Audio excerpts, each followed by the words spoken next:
Hi everyone, it's Joy here and welcome back to my channel. Today is the last day of my Shark Week card event and I'm going to be using products from Newton's Nook.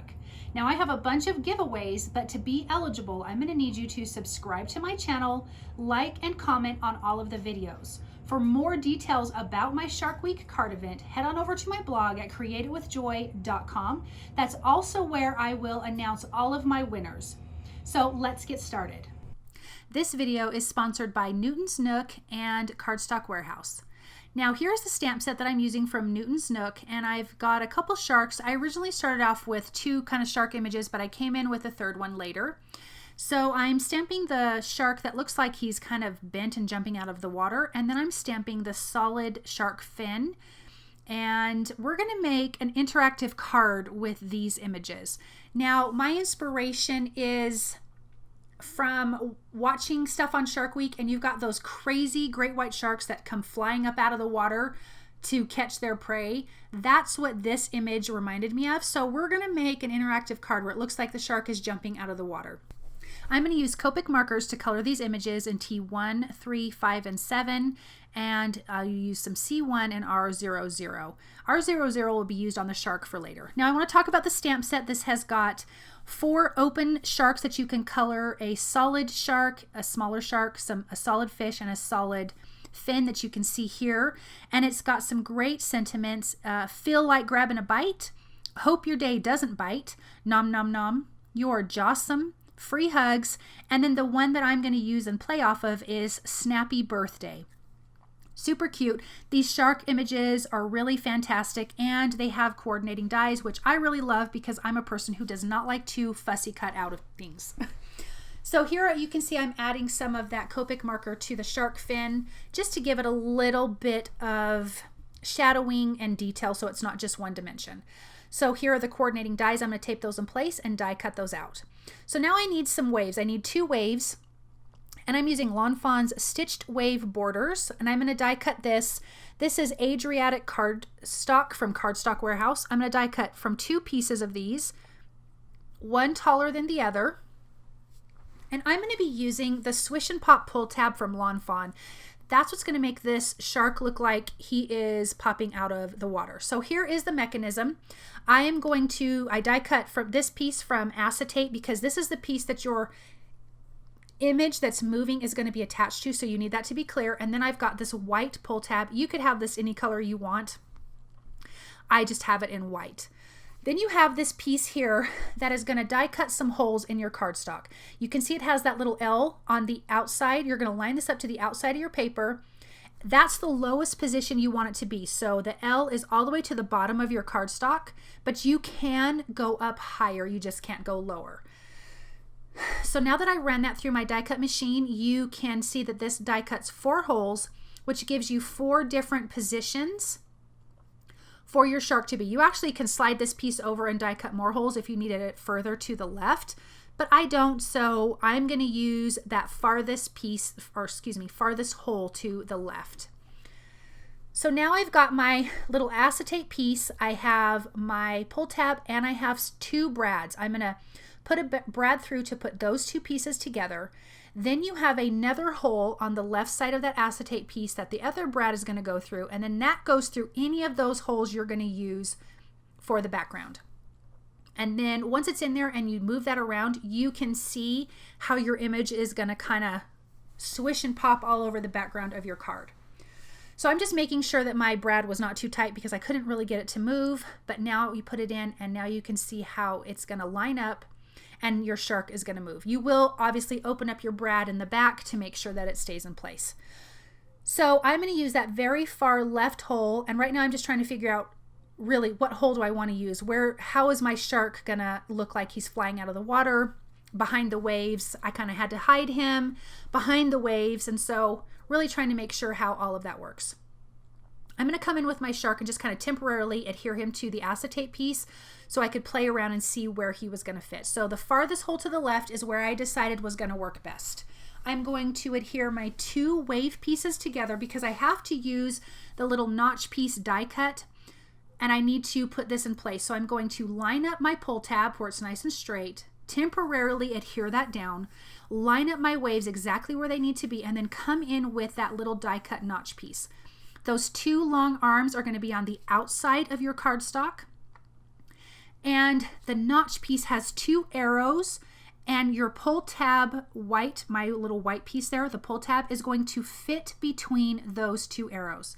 So the arms are going to be on the outside of the cardstock, and the white pull tab is going to be between the two arrows. I'm going to tape that in place on my waves and run that through the die cut machine. Now that's done, you can see now we have a little notch piece cut out, so that way you can be able to grab your little pull tab to make your interactive card work. Now I'm going to come in with some foam tape. You actually need 2 layers of foam tape because this needs to be able to move freely.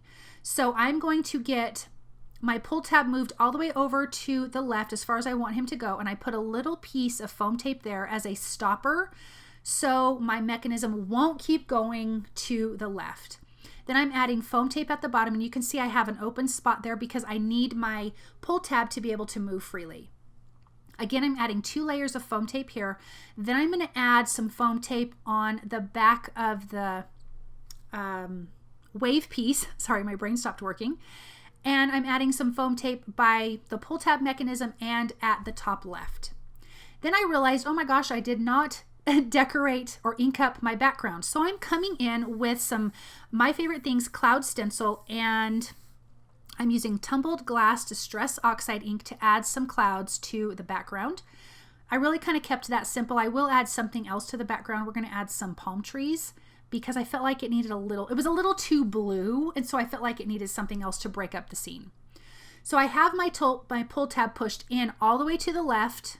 Then I'm going to trim off the excess. I die cut the little pull tab piece in the Adriatic cardstock and adhered that down to my white pull tab. That way your recipient knows where to pull from. Now that that's done, I'm going to adhere my wave card panel to the front, and now you can see how that little shark works, and he is so super cute. And then I'm trimming off that excess acetate and trimming off the excess from the bottom of that blue cardstock. Now I die cut some sentiment that says Snappy. I'm using Lawn Fawn's Kohl's ABCs. I die cut this from Scarlet and Gray cardstock. I will have that linked below. That is from Cardstock Warehouse. And I have the gray as a shadow behind the red. I felt like if I just put just the red cardstock on here, it'd be one-dimensional, and I didn't want that. So I'm just going to glue those together, and the word says Snappy. I have my inspiration from Newton's Nook's stamp set that says Snappy Birthday. So that is where the sentiment is coming from. Now that that's done, I'm going to add my palm trees. I die cut these from brown box cardstock and forest green. It's just forest cardstock, but it's the green cardstock. This is Lawn Fawn's palm tree border. I felt like I just needed something else behind that shark. It was just a little too plain. So I just trimmed that down, and I'm just tucking it in behind the shark. And it looks like you have these sharks between you and the island, which is awfully scary. Now it feels like a full scene to me. So now I'm going to stamp the sentiment. Now their sentiment says Snappy Birthday. I'm just going to mask off the Snappy and just use Birthday. I'm inking that up in black ink. I just have a little strip here that I'm going to stamp that on and then trim it out, and we will adhere this to the rest of the card. Now here's the other shark that I colored. I just felt like we needed one more shark in this ocean scene here, and so I colored him the same. Like I said, I used R00 for inside of his mouth. I'm bringing in my T ruler to line up my letters so I don't make them all wonky. And they're going to be on the right side of my shark there. And I'm just going to adhere those down with some liquid glue, using my tweezers to kind of slide it in place. That's why I really like liquid glue for stuff like this, because if it is a little bit crooked, you have some working time, pretty quick, but you have some working time to get that in place. Now I wanted to remind you guys to subscribe to my channel, comment and like on all the videos to make sure you are eligible to win one of the prizes from the giveaways. Now I've got this little sentiment here that I'm just going to put right over the snappy word, and then come in with my black glaze pen, come in with my white gel pen. I'm going to add highlights to all of the sharks and the waves. I opted to not add highlights to the palm trees because I really just want those to be in the background, but it looks like you're kind of by an island. And then here you've got this great interactive card of this great white shark jumping out of the water, and it just is so much fun. Today was the last day of the Shark Week card event. Thank you guys so very much for watching and following along, and I hope that you enjoyed this event, and I'm planning on doing it next year. So head on over to my blog for all the details and to find out all of the winners, and that will be on June 20th that I will announce the winners. Thank you guys so much, and I'll see you soon. Bye.